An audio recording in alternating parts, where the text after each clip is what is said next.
Aries, hi! Welcome to Mr. Queen PH.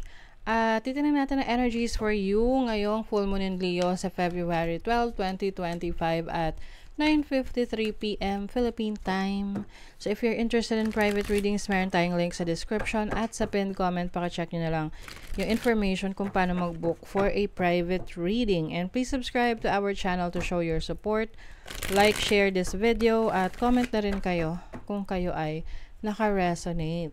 And thank you sa mga hindi nagsiskip ng ads. Okay, for you Aries, itong full moon in Leo is happening in your 5th house. Ayan. 5th house is your dating house. This is also your self-expression. This is your creative talents and skills, and also about your kids if you have children. So unahin natin, no, yung iba sa inyo maaring meron kayong mga gustong i-explore na creative skill set ninyo, or you want to learn, you want to improve on your skills,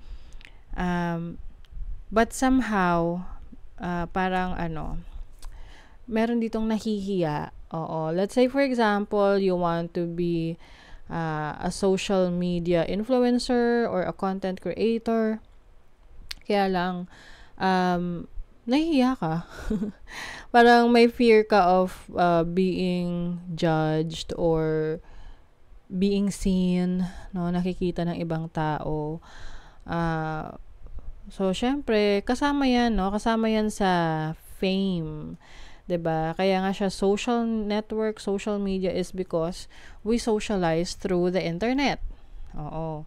So, maaring meron ka rin gustong i-explore na passion mo na you really need to share sa iba so that meron ka rin ma-inspire. Kaya lang nga, maaring ngayon medyo nagda-doubt ka sa sarili mo na baka hindi ka tanggapin ng iba. Oo. Number 1, na unang-unang dapat tatanggap sa'yo ay yung sarili mo. So, if you accept yourself, if you believe in yourself, then susunod na lang yung mga taong magre-resonate sa content mo or sa mga gusto mong i-express or sa talents mo or sa skills mo.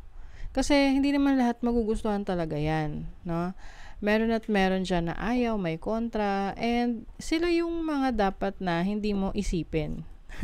Ang isipin mo is kung paano mo maaalagaan yung mga taong nag-appreciate sa talents mo or sa skills mo. I also see here someone na this can be a relationship, a romantic relationship na mauudlot or naudlot dahil na rin sa priorities. So, pwedeng ang priority mo ay, to have a stable career muna, which is a good choice, 'di ba? Or yung person mo, kahit na may interest siya sa'yo, maaring meron siyang ibang gustong i-pursue muna.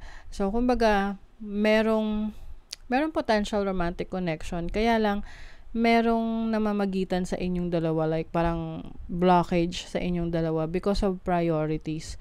Pwedeng hindi nyo priority pa yung isa't isa. So, maaring if sa tingin mo, hindi nyo priority yung isa't isa, then walang parang ano ba yung English nun, sabihin ko sana, there's no point of being in that situation or being in that relationship. 'Di ba? Na kasi walang commitment eh. Meron tong challenging aspect, naka T-square yan sa Uranus. So, pwede ring ang Uranus kasi is unexpected. So, maaring merong person na unexpected na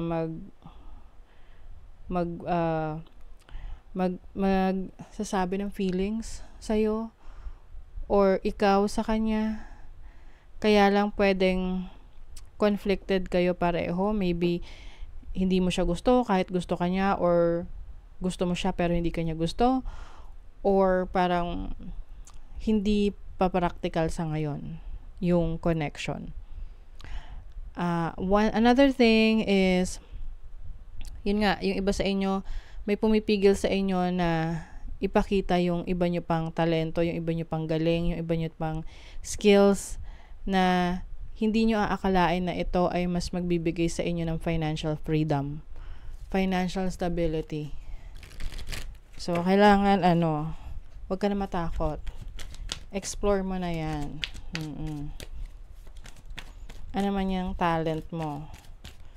As long as you believe in yourself, mapapansin naman yan ng spectators, ng mga taong manonood sa'yo, kung talagang you believe in yourself.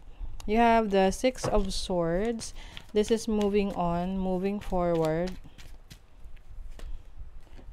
Focusing on your, itong Eight of Pentacles is about mastering your craft.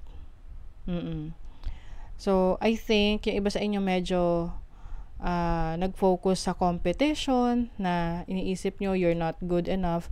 Pero if you focus on yourself at yung sarili mo yung gawin mong competition, you will become a better version of yourself at hindi mo na kailangang isipin pa kung ano yung standing mo sa ibang tao. You have the Two of Wands, you have the Four of Cups.